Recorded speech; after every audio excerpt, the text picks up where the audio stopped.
On this special May edition of Outlook TV, an interview with RuPaul Drag Race contestant Roxxxy Andrews. Sex Talk in the City at the Museum of Vancouver. Rub Out, a weekend-long rubber and puppy play party. And much, much more. Hello and welcome to Outlook TV. I'm Rebecca Wyman. And I'm Dan Doomshaw. We're here, we're queer, and we are nationwide. This is our second episode in May because we had so much great queer content that we decided to put two shows together for you. And we're going to start off this show with Joseph Bossman, who got to meet one of the RuPaul Drag Race contestants. Yes, Roxxxy Andrews. Where my people at? Where my people at? That was her famous saying on Drag Race. I'm very jealous of this interview. Joseph? Hey everybody, I'm Joseph Bossman and we're here at Celebrities Nightclub to meet the beautiful Roxxxy Andrews, who is a contestant on RuPaul's Drag Race season number 5. She made it to the top 3. We're gonna check her out, talk about what happened, and find a little more about Roxxxy Andrews.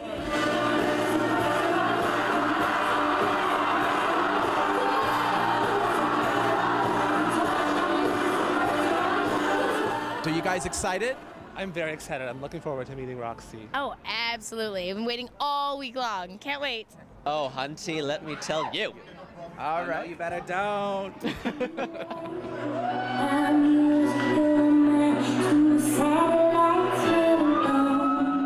Being on Drag Race, amazing. But what was a typical day like for you? Long, crazy, and full of makeup. Full of makeup. And when would you start and when would you end? We would start around, I think we'd get up around 7 or 8 in the morning, and we'd probably wrap around 10 at night. My gosh. Going back to the room. That's long. That's long. And then basically, was it every day, once a week? How did that work out? It's almost every day. We have one day off a week. How many gay men are in the building? Make some noise! Now, I like to do this back at home because I like to separate the room by bottoms and tops, and Orlando's full of bottoms because of Disney World. And then what about working with RuPaul? Oh, it's crazy. She's so beautiful in person. Yeah. So beautiful. Yeah. Any moments that stand out that you thought, wow, I got something new? The first time, the first runway, when I came out, I was like, I can't even look over there. It was just like this big glowing light. I'm like, I'm not even gonna look over there. I'm not gonna look over there because I get psyched out. But it was great. What should we expect? Expect the unexpected. The show, I mean, anybody could win it at this point. We are all very different, and we all deserve to be America's Next Drag Superstar. So it's just up to them who they want and what the fans want. Just this season, what was the best thing, your favorite? Oh my God. I would say all the drama. Shade. All the shade.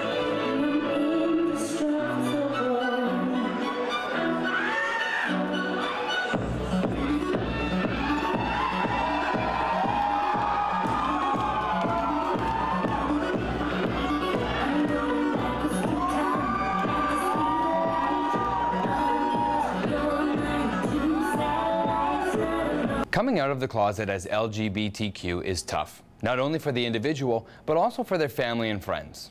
Fortunately, there is an organization to help, PFLAG. Our producer, Jack Fox, went and talked to the Vancouver chapter. Hi, I'm Gertrude Stevens, and this is my husband, Stan. And we have a daughter that's a lesbian, and we're very proud of her, as we are of everyone we've met so far. Prompted by their daughter's coming out, Stan and Gertrude Stevens were inspired to start the Vancouver chapter of PFLAG. PFLAG Vancouver is an organization which was founded in 1989. It was founded by parents and friends of LGBT. And really what that means is these are people who advocate and educate those who may not be familiar with what it means to be LGBT. PFLAG Vancouver has a large heart but a small body. We have been a very small group in Vancouver for a very long time, acting as volunteers. We're looking to change that. We're looking to become a fully accredited board. We're looking to reach out into other parts of Metro Vancouver. They are looking into surrounding areas, one of which is Surrey. Surrey is a huge city. It's one of the largest metropolitan areas in Canada, and we need representation there. There are definitely smaller cities, around Vancouver with ethnic diversity. What we're looking for are people who can really help to support folks within those communities in a very specific way that may be more important for them. The organization has evolved to become more inclusive. One of the things that we've seen as part of PFLAG in the last 13 years that I've been involved is the changing trans community. So we often talk about LGBT, but that doesn't mean they're all the same, and it means that the needs aren't always the same. So in terms of supporting the trans community, we need more people who have experience with their kids who've been trans or people who have transitioned themselves.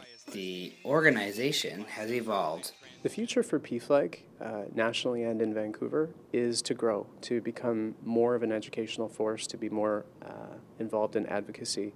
It's really important to realize that even though today it might be okay to be gay, that applies in different ways in different places. So, for example, in PFLAG Vancouver, as an example, we didn't have meetings for the last couple of years, and we started to think maybe PFLAG isn't needed anymore. We're starting to change the way we see that based on some of the people that have been coming to talk to us to say PFLAG is hugely important. We've actually had people at our meetings who said, you know, I was considering committing suicide and now I've changed the way I look at life, and thank you for helping me. So we really recognize that there's a need for that. There's a need for us to work with businesses, with clergy, with schools, to ensure that people of all walks of life understand the needs of the LGBT community and how they can be fully supported. Recently, PFLAG changed one of the ways they acknowledge people. A few months back, we started a petition with the Vancouver Pride Society to elect 3 PFLAG moms as the local Grand Marshal for the parade. The 3 moms that we nominated, one of them just happens to be my own, have been involved with PFLAG for as long as the last 10 years. I'm happy to let you know that they have been nominated as the Grand Marshal for the Vancouver Pride Parade in 2013, so we're very excited about that. Today I found out that she was a lesbian. I went to visit her at her house, and the first thing she said to me was, "Are you still my dad?" And because of that, now I want to tell all parents that they should love their children and accept them the way they are, that children should be able to count on their parents and not have to worry about whether they accept them or not. Yes. For Outlook TV, this is Jack Fox here in Vancouver. That's been our first couple stories. We're going to take a break. But stay tuned, because we'll be right back.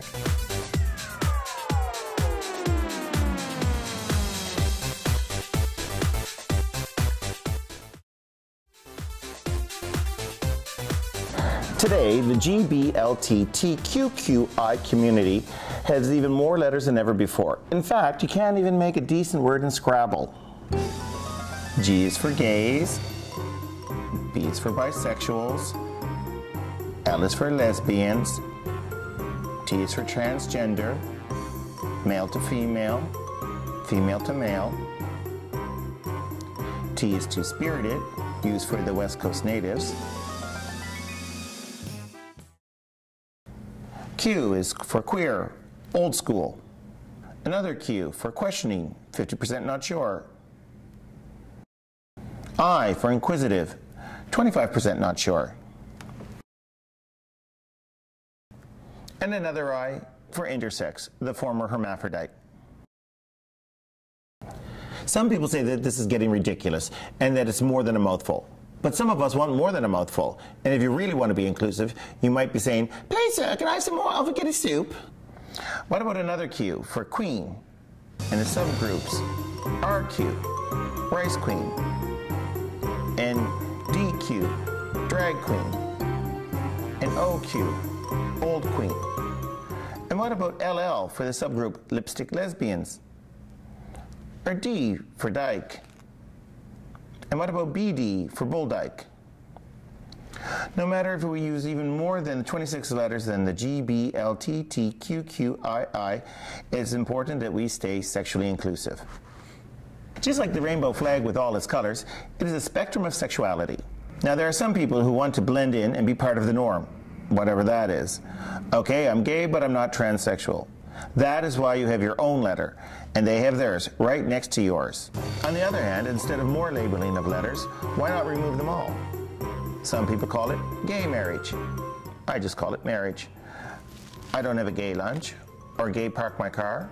Okay, some people say I gay park my car, but you get my point. But unfortunately, society isn't there yet where everybody is universally accepted in. Until then, the GBLTTQQI community is about not blending in, but about accepting in. And until then, it doesn't matter how many letters you need to expel out your own sexuality, just grab a letter, any letter, and be proud of it. For Outlook TV, I'm Fred Camperman.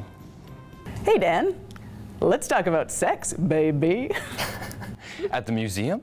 Well, the Museum of Vancouver, yes. It's Sex Talk in the City. We sent our reporter Gary Wolfader to talk about sex.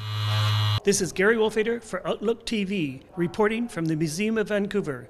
Join us for a tour of Sex Talk in the City. In 2007, we rebranded the institution. So with a much more Vancouver focus, we tried different ways of understanding the city. Our mission is to lead provocative conversations about Vancouver's past, present, and future. And so to use the angle of the history of sexuality and as well as current debates about sexualities in Vancouver was a great way for us to get to understand the city. I expect that some people who will come to the museum will be surprised, and we have talked to our staff and prepared them to answer the hard questions.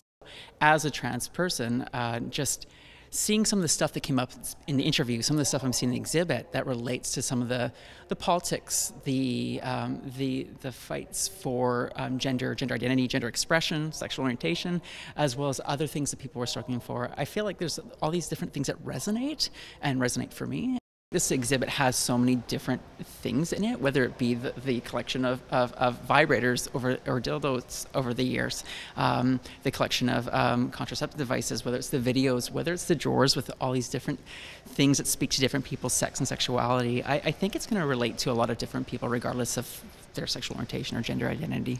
This would be wonderful for folk, especially folk questioning around sexual orientation or gender identity, to come take a look at folk who've been there beforehand, folk who are going through it now, and different forms of expression or different things that are out there. I am personally very proud that there is so much queer or LGBT representation here at the museum.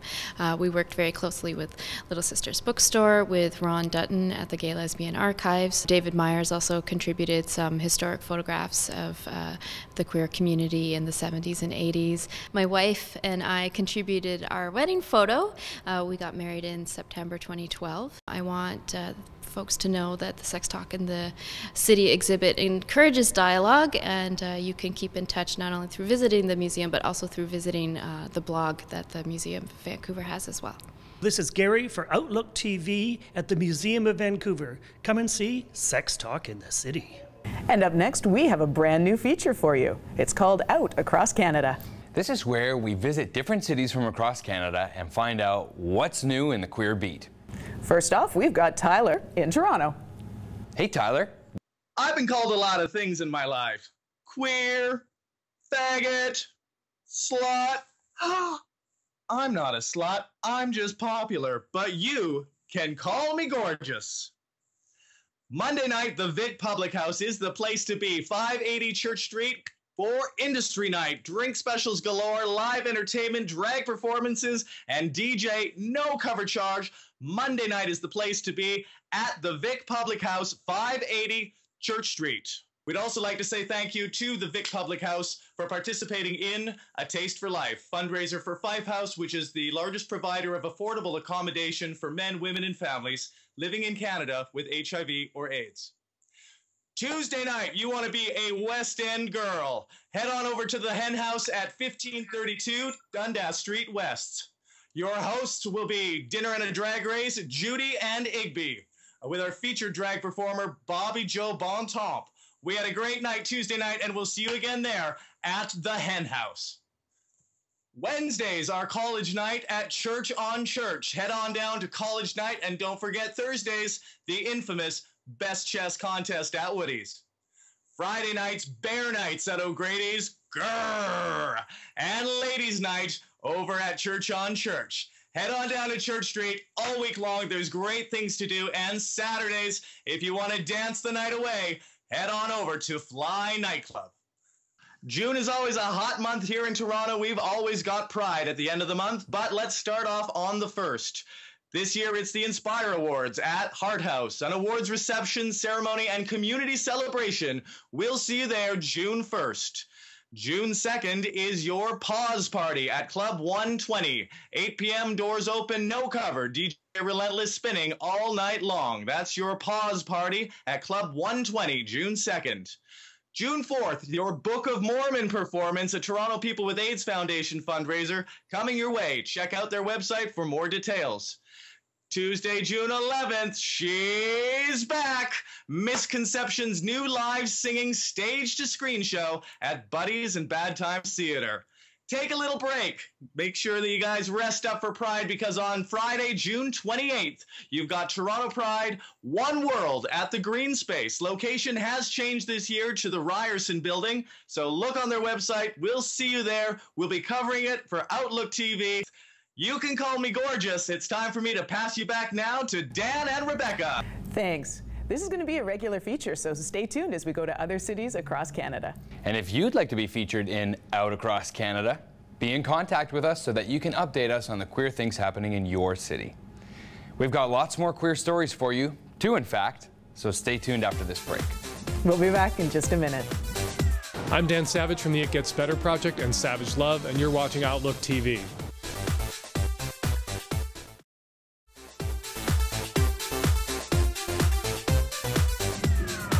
Welcome back. You're watching Outlook TV. And we are about to get kinky. It's true, we're not quite done talking about sex yet. All across America, people who are into rubber and puppy play descended on Vancouver for the Rub Out Festival. And we sent reporter Angus Prott. He's going to try to find an answer to that question.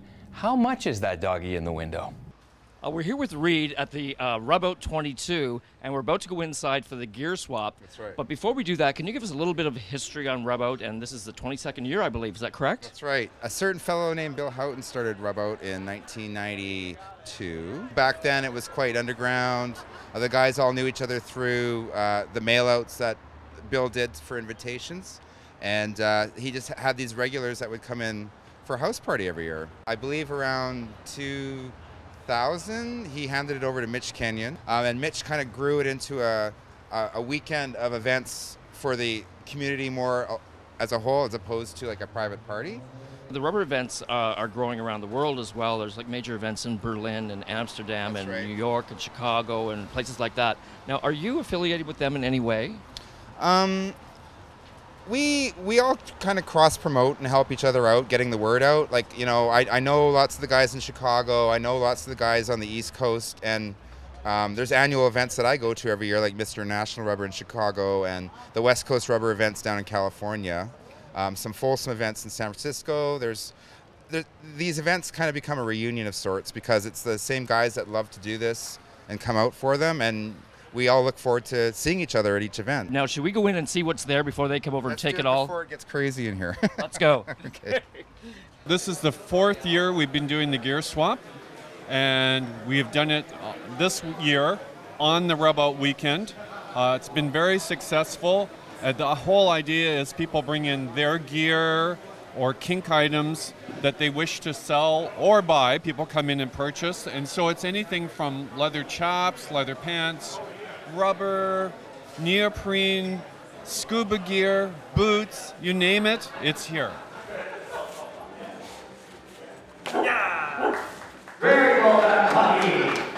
Would you tell us a little bit about the party and give us a little bit of background? Well, it's a growing sport, puppy play. We've been doing it for a few years now, and we have a record number of pups here. I'd say about 15, 16. A lot of them from Seattle, Vancouver, Portland. Fantastic. So that's a growing interest and expanding to different cities? Yes, it is. And it brings out a lot of young people. It's people like puppy play. It's very fun and it's affectionate kind of sport. For Outlook TV, this is Angus Prott in Vancouver. And we're going to end our show tonight with a trip to Toronto and our reporter, Mark Kenneth Woods. That's right. It was the 2013 Bonham Center Awards, where some pretty notable names were recognized for their contributions to the queer community. Mark? Hi, Mark Kenneth Woods here, and I am at the One King West building in downtown Toronto, and we are here at the Bonham Center Awards Gala. We're going to go inside and talk to a few of the award recipients. I am here with the Premier of Ontario, the Honourable Kathleen Wynne, and I believe she has something she'd like to say. It is a great pleasure to be here tonight, and I just want to say congratulations to all of the award recipients who are making the world a better and safer place. Thank you. Congratulations. Can you tell us how the awards came about and what we're celebrating tonight? It really started through our advisory board as a way to try to reach out to the community, because we teach students at U of T, but we're also trying to engage the community more broadly, both for their support, but also to feed into the community and to encourage discussions with the community. So it started in 2007, and the award itself is intended to recognize individuals or groups who have made a significant contribution to education around sexual diversity. Tonight, we're recognizing a local GSA, Bent on Change from Harbour Collegiate. We're recognizing Stephen Lewis for the incredible work he's done around AIDS knowledge globally, and Dan Savage.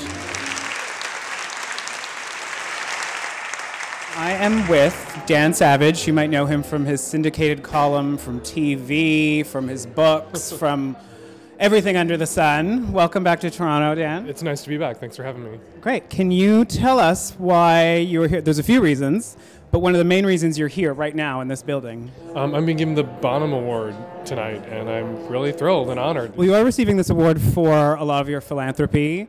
Is there one particular thing that you've done out of the many things that you've done that you're specifically proud of? I'm proud of the Santorum campaign to redefine Rick Santorum's last name, and I'm proud of course, It Gets Better and that campaign. But that, of course, Terry and I made one video and asked other people to make videos, and the It Gets Better project has had the reach and the impact it's had because really millions of other people. There's 100,000 videos, some with hundreds of people who are in them or worked on them. Millions of people participated and made videos. So, I'm proud of that on behalf of everyone who participated. There is an upraised middle finger at the heart of the It Gets Better project. What we said when we launched it was, we are going to talk to your kids, your queer kids, whether you want us to or not. We're going to speak to these kids, whether they're preachers, teachers, or parents, want us to or not. You're also here to promote a new book. Can you tell us about that? I wrote a book, American Savage. My publisher wanted to call it Savage America, but I objected, so we changed it to make it just about me. Insights, slights, and fights about sex, politics, and religion. It comes out May 28th, and it's essays about everything from marijuana, assisted suicide, healthcare reform in the United States, gay marriage, of course, leather and fetish and S&M and sex, and I think people will really enjoy it. I hope people enjoy it. So besides collecting awards and putting out books and TV shows and getting drunk, what's next? Is there something you look forward to in the next year that you're working on? I just relaunched my podcast, the Savage Lovecast, and it's been free for 6 years, and and 45 minutes long, and we've asked people what they wanted, how they'd like to see the podcast change, and the overwhelming response was they wanted a longer podcast with no ads. So we have a new 90-minute version of the podcast that has no ads that people can find at savagelovecast.com. Well, thank you so much for speaking with us, and congratulations. Thank you. And have a wonderful night. I will. My first drink.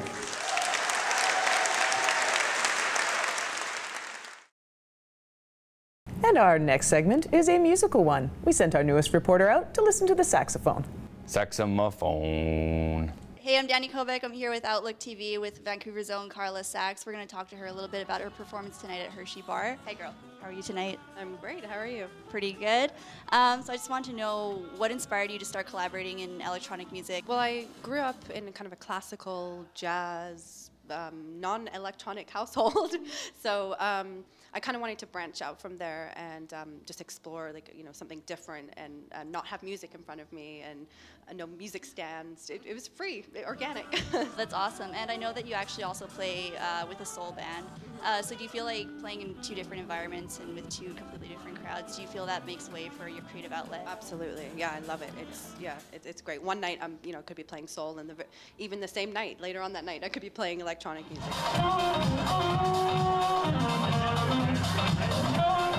I know you just played in New Westminster recently. You're going to be playing a Mother's Day brunch show pretty soon. What kind of events do you plan on playing at over the summer? Well, actually, I just got signed on to play with the Art Gallery, at the Art Gallery Cafe outside. Also in August, I'll be in Mallorca, which is nowhere near here. And it's an island off of Spain. And I'll be playing with my cousin. He's a DJ out there. So we'll be collaborating out there, and also in London, England, because he'll be there as well. And throughout the summer, yeah, basically the art gallery and lots of kind of like some private gigs and club gigs, that type of thing. For people who want to check out your sound more, where can they listen? You can go to YouTube, you can go to my site, which is carlaslightHome.com, or you can check me out on Twitter at Carla Sachs, or Facebook, which is Carla Sachs.